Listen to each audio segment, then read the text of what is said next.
Good morning. It is Friday. It's the 16th of December, and our reading is from 1 Peter 3:8. Have unity of mind, sympathy, brotherly love, and a tender heart and a humble mind.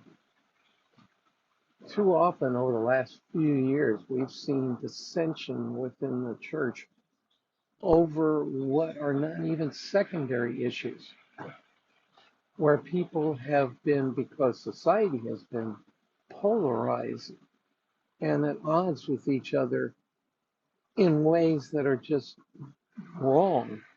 We can agree to disagree, but Peter's making it clear how we are to act with one another. We're all one family. We're to be humble. We're to be loving. We're to be tender-hearted.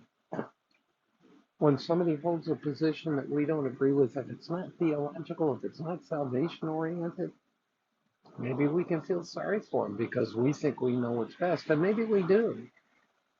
But more importantly, we're going to spend eternity with one another. We're called to love one another and care for one another. Excuse me. That doesn't mean we're always to agree with one another.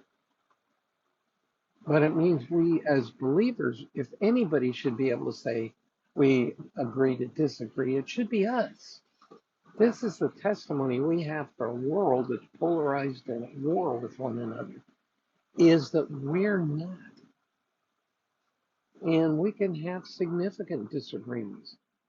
But if it's not on the issue of salvation and the fundamentals of the faith, but it's on what's going on in the society, and as long as what we're talking about is not violating God's principles, then we can agree to disagree. And even when there are violating, how we deal with it, when we see a brother or sister in sin, how we to deal with them in love and gentleness and come alongside to try to restore them. That's the biblical model.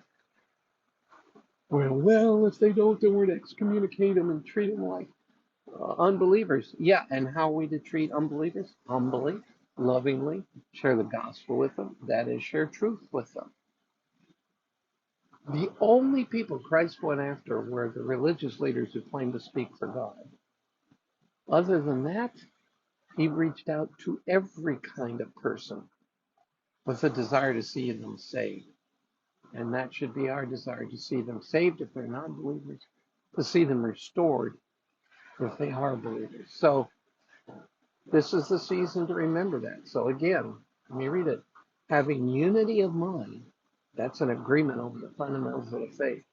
Sympathy, brotherly love, and a tender heart and a humble mind. And I think that's what drives it. It's our attitude. And so let's be gentle and reach out to somebody today if we have the chance. And accordingly, I'll see you again tomorrow.